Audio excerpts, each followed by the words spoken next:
झारखंड से झारखंड एसएससी के द्वारा कक्षपाल के पदों पर बहाली निकल चुकी है। भरने की प्रक्रिया बहुत जल्द ऑनलाइन शुरू हो जाएगी। इसका नोटिफिकेशन या जिसको ब्राउचर कहा जाता है, हिंदी में विवरणिका, उसे जारी कर दिया गया है। तो आइए देख लेते हैं डिटेल से। हम लोग समझेंगे सिलेबस क्या है, हाइट क्या होनी चाहिए, अगर 2 कैंडिडेट का समान नंबर आ जाता है तो क्या होगा? सुधार का डेट तो दिया गया है, मगर कौन-सी ऐसी चीज़ें हैं जिसको आप सुधार नहीं कर सकते हैं?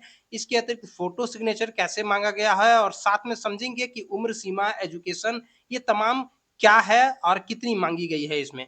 तो आइए देख लेते हैं इसके बारे में डिटेल से। और सबसे पहले हम लोग समझते हैं इसके विवरणिका को, जिसमें लिखा हुआ है, देखिए आप हमारे बगल में, विज्ञापन संख्या 7/2025, झारखंड कक्षपाल प्रतियोगिता परीक्षा 2025। 2 प्रकार की वैकेंसी है इसमें, एक रेगुलर वैकेंसी जो अभी सीटें खाली हुई है और एक बैकलॉग वैकेंसी जो पुरानी कुछ सीटें पुरानी वैकेंसी में नहीं भर पाई थी, वो सीटें भी हैं। तो 2 प्रकार की है, रेगुलर और बैकलॉग वैकेंसी। जेकेसीई 2025, विज्ञापन संख्या 7/2025। अब इसके आगे देखते हैं, ये है आवेदन आमंत्रण की जो सूचना दी गई है। इसमें देखिए लिखा हुआ है कि ऑनलाइन के माध्यम से आवेदन आमंत्रित किया गया है। मैं अभी डेट भी दिखाऊँगा एवं सभी अन्य चीज़ों को भी दिखाऊँगा। आप बने रहिए बस हमारे वीडियो पर। इसके अतिरिक्त परीक्षा शुल्क की अगर बात करें, तो एससी एसटी के लिए 50 रुपये है और बाकी लोगों के लिए 100 रुपये का भुगतान करना है। इसके अतिरिक्त आपको आरक्षण का लाभ तभी मिलेगा जब आप झारखंड के निवासी होंगे, झारखंड राज्य के नहीं रहने वाले होंगे, तो आप एससी एसटी में काउंट नहीं होंगे और आपको भी 100 रुपये का भुगतान करना होगा, क्योंकि आपको आरक्षण का लाभ यहाँ पर नहीं मिलेगा अगर आप दूसरे राज्य के रहने वाले हैं। तो आपको जनरल माना जाएगा और 100 रुपये का आपको भुगतान होगा, जो कि नॉन रिफंडेबल हो गया। इसके अतिरिक्त अगर वैकेंसी की बात करें, तो आप यहाँ पर देख सकते हैं, ये है आपके सामने वैकेंसी का डिटेल, किस-किस कैटेगरी में कितनी वैकेंसी है, आप स्क्रीन को पॉज़ करके थोड़ा-सा देख सकते हैं। देखिए वैकेंसी यहाँ पर जो दिखा रहे हैं वो पुरुषों के लिए है सबसे पहले, और पुरुषों में देखिए यहाँ पर जो वैकेंसी है उसको 3 कैटेगरी में बाँटा है। कुछ वैकेंसी है जो भूतपूर्व सैनिकों के लिए है, कुछ वैकेंसी है जो होमगार्ड के लिए है, गृह रक्षकों के लिए है, और कुछ वैकेंसी है जो अन्य अभ्यर्थी यानी आप लोगों के लिए जो बिल्कुल सामान्य कैटेगरी के हैं उनके लिए है। उनके लिए 1056 वैकेंसी है। 165 वैकेंसी भूतपूर्व सैनिकों के लिए है और होमगार्ड के लिए 413 वैकेंसी है, और मैं अभी बात कर रहा हूँ केवल पुरुषों की। और ये वैकेंसी भी अलग-अलग कैटेगरी वाइज़ कितनी-कितनी है वो भी आप यहाँ पर देख सकते हैं। अब मैं आपको दिखा रहा हूँ, ये है महिला में। महिला के में कितनी वैकेंसी है, टोटल वैकेंसी है 64, जिसमें 6 भूतपूर्व सैनिकों के लिए है, 20 होमगार्ड के लिए है और 36 जो है वो अन्य अभ्यर्थी यानी सामान्य अभ्यर्थी के लिए है। उसके बाद अगर आप देखेंगे, तो ये वाला जो आप देख रहे हैं, ये है कक्ष बैकलॉग वैकेंसी। इससे पहले मैंने जो आपको दिखाया वो था रेगुलर वैकेंसी, और ये है बैकलॉग वैकेंसी। बैकलॉग वैकेंसी में पुरुषों के लिए 19 वैकेंसी है, जिसमें कैटेगरी वाइज़ आप देख सकते हैं, आपके स्क्रीन पर दिया गया है। इसके अतिरिक्त महिला बैकलॉग वैकेंसी 16 है, जो कैटेगरी वाइज़ यहाँ पर दिया गया है आपके स्क्रीन पर, उसको भी आप देख सकते हैं। अगर इसमें हम बात करें वेतनमान की, तो लेवल 2 के अंतर्गत में 19,900 से 63,200 लिखा हुआ है। एजुकेशन क्वालिफिकेशन की बात करें, तो केवल 10वीं पास होना चाहिए इस वैकेंसी के लिए। कक्षपाल पदों की बहाली है, पुरुष और महिला दोनों के लिए है, और अंतिम डेट से पहले आपको सभी योग्यताएँ कंप्लीट कर लेनी है। अपीयरिंग अगर हैं, तो आप इसको नहीं भर पाएँगे। मतलब अगर आप 10वीं का एग्ज़ाम दिए, रिज़ल्ट का इंतज़ार कर रहे हैं, ऐसी स्थिति में आप नहीं भर सकते हैं। आपका जो है वो लास्ट डेट के पहले कंप्लीट होना चाहिए, एजुकेशन क्वालिफिकेशन एवं अन्य सभी प्रकार की अहर्ताएँ जो है वो कंप्लीट होना चाहिए, तभी आप इस वैकेंसी को भर पाएँगे।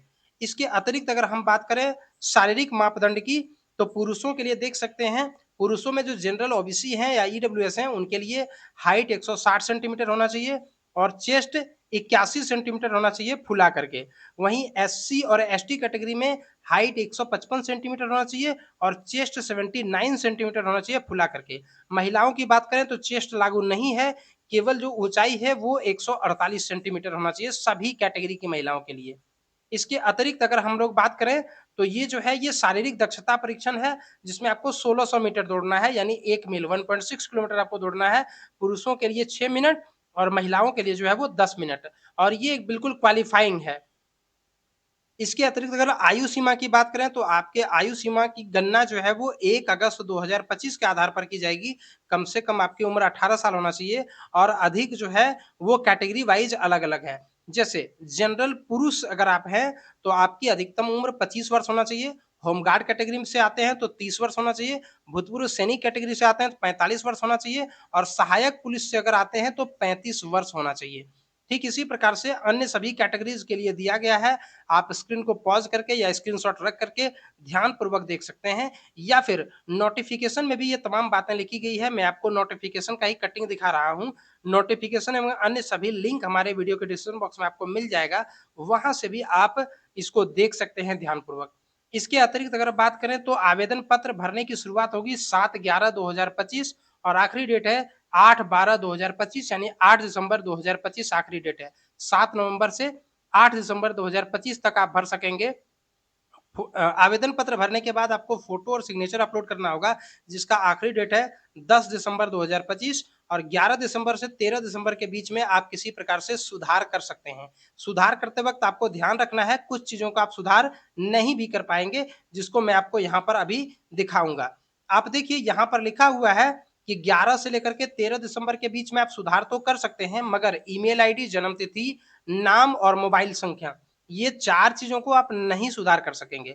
बाकी चीज़ों को सुधार कर सकेंगे। लेकिन अगर आप कैटेगरी चेंज करते हैं तो अगर ज़रूरत पड़ता है तो आपको अतिरिक्त शुल्क का भुगतान करना होगा। इसका मतलब ये हुआ कि आप जनरल कैटेगरी से हैं और अगर आपने एससी फॉर्म भर दिया था तो एससी में आपने ₹50 का ही भुगतान किया था जबकि जनरल को 100 का भुगतान करना था। तो आपको अतिरिक्त ₹50 का भुगतान करना होगा। इस चीज़ को आप ध्यान में रखें, तभी आपका वो संशोधन होगा अन्यथा नहीं होगा। इसलिए आप जो है वो ध्यानपूर्वक फॉर्म को भरिए ताकि सुधार की ज़रूरत ही ना पड़े। अगर हम परीक्षा स्वरूप की बात करें तो परीक्षा जो है वो ओएमआर शीट पर होगी और 3 चरणों में होगी। सबसे पहले आपके शारीरिक मापदंड और शारीरिक दक्षता परीक्षा होगा, यानी शरीर की माप होगी और हाइट की माप नहीं होगी बल्कि चेस्ट की माप होगी। और फिर शारीरिक दक्षता परीक्षण यानी कि आपका दौड़ होगा, उसके बाद लिखित परीक्षा होगा और फिर मेडिकल होगा। ध्यान रहे एक बार फिर से आप सुन लीजिए, शरीर की माप और दौड़ एक साथ हो जाएगा जिसमें केवल छाती मापा जाएगा। लिखित परीक्षा होगी, उसके बाद मेडिकल होगा। और ये बात भी आपको ध्यान रखनी है कि आपका जो मापदंड होगा, ये शरीर की मापदंड और साथ में जो दक्षता परीक्षण होगा, ये क्वालीफाइंग होगा, मतलब इसमें आपको नंबरिंग नहीं दिया जाएगा। सिर्फ़ आप पास कर गए, तो फिर पास हो गए, फिर अगला आपका लिखित परीक्षा होगा और लिखित परीक्षा के आधार पर ही मेधा सूची का प्रकाशन होगा। लिखित परीक्षा की अगर बात करें, तो लिखित परीक्षा में जो है वो वस्तुनिष्ठ क्वेश्चन आएँगे, यानी ऑब्जेक्टिव क्वेश्चन आएगा, बहुविकल्पीय क्वेश्चन आएगा, सही आंसर पर 3 नंबर मिलेंगे, गलत आंसर पर 1 नंबर माइनस होगा और मुख्य परीक्षा में जो है वो 3 पेपर होंगे। पेपर 1 जो होगा और ये परीक्षा जो है वो 3 अलग-अलग पालियों में ली जाएगी, 3 अलग-अलग पालियों में परीक्षा ली जाएगी। 2 घंटे का होगा प्रत्येक पत्र, यानी कुल मिलाकर के 6 घंटे का एग्ज़ाम होगा 3 पालियों में। पेपर 1 जो होगा वो भाषा ज्ञान से संबंधित होगा, जिसमें 120 क्वेश्चन होंगे, 2 घंटे का समय होगा, 80 क्वेश्चन हिंदी भाषा से आएँगे, 40 क्वेश्चन अंग्रेजी भाषा से आएँगे और इसमें आपको 30% अंक लाना अनिवार्य होगा दोनों को मिला कर के, अन्यथा आप यहीं पर डिस्क्वालीफ़ाई कर जाएँगे। अगला पेपर आपका होगा ही नहीं। मतलब अगला पेपर होगा मगर चेक नहीं होगा क्योंकि तुरंत तो चेक नहीं होगा। तो पेपर 1 अगर आप नहीं पास कर पाते हैं तो पेपर 2 और 3 आपका जाँच ही नहीं होगा। आपकी कहानी यहीं पर खत्म हो जाएगी। पेपर 2 और 3 की बात करें तो पेपर 2 में कोई एक जो है वो क्षेत्रीय भाषा का ज्ञान आपके पास होना चाहिए, जिसमें देखिए हिंदी, अंग्रेजी, संस्कृत, उर्दू, संथाली, बंगला, मुंडारी, हो, खड़िया, कुडुगु, कुरमाली, खोरठा, नागपुरी, पंचपरगनिया, उड़िया इन सभी भाषाओं में से किसी एक भाषा को आपको सेलेक्ट करना होगा और इसमें भी 30% अंक लाना अनिवार्य होगा। पेपर 3 की अगर बात करें तो ये जो है वो जनरल नॉलेज, झारखंड से संबंधित जनरल नॉलेज और सामान्य गणित और सामान्य विज्ञान से होगा और इसमें भी 30% अंक लाना अनिवार्य होगा। यानी 30% अंक लाना सब में अनिवार्य ही होगा, मगर पहला वाला पेपर में अगर आप 30% नहीं लाते हैं, तो आपका आगे का 2 पेपर चेक ही नहीं होगा। इसीलिए आपको पहला वाला में जो है वो लाना अनिवार्य ही है, उसके बाद ही ये दोनों पेपर चेक होगा। इसके अतिरिक्त आप ध्यान रखिए कि पेपर 1 वही जो मैंने आपको बताया था कि पेपर 1 में जो है वो 30% अगर अंक नहीं लाते हैं, तो ऐसे अभ्यर्थियों का पत्र 2 और पत्र 3 का मूल्यांकन नहीं किया जाएगा। ये बातें यहाँ पर देखिए लिखी हुई है और ये भी मैंने नोटिफ़िकेशन से ही ली है। इसके अतिरिक्त अब अगर सिलेबस की बात करें तो पेपर 1 जो होगा जिसमें भाषा से संबंधित क्वेश्चन होंगे, इसमें हिंदी भाषा से 80 नंबर का क्वेश्चन होगा, जिसमें से 20 नंबर होगा अनुच्छेद यानी पैराग्राफ या पैसेज जिसको बोलते हैं, अनसीन पैसेज और उसके अतिरिक्त जो हिंदी व्याकरण से संबंधित क्वेश्चन होगा वो 60 प्रश्न होंगे। अंग्रेजी भाषा के 20 क्वेश्चन जो होंगे वो अनसीन पैसेज से होगा और 20 क्वेश्चन जो है वो व्याकरण यानी ग्रामर से होगा। पेपर 2 की अगर बात करें, तो जैसा कि मैंने आपको बताया पेपर 2 में कोई एक रीजनल लैंग्वेज होगा, इसी से आपसे क्वेश्चन पूछा जाएगा। पेपर 3 की अगर बात करें, तो जैसा कि मैंने आपको बताया जीके, जीएस वगैरह इसी में पूछा जाएगा, जिसमें झारखंड का जीके और सामान्य जीके और इसके अतिरिक्त गणित और विज्ञान से संबंधित होगा, जिसमें सामान्य अध्ययन के अंतर्गत में कौन-कौन से टॉपिक से क्वेश्चन पूछे जाएँगे, वो आप यहाँ पर देख सकते हैं।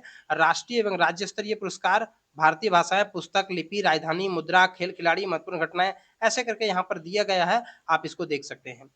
इसी में मतलब और भी देखिए झारखंड राज्य से संबंधित कौन-कौन से जीके पूछा जाएगा, फिर सामान्य गणित से और फिर सामान्य विज्ञान से कैसा क्वेश्चन आएगा, वो आप यहाँ पर देख सकते हैं।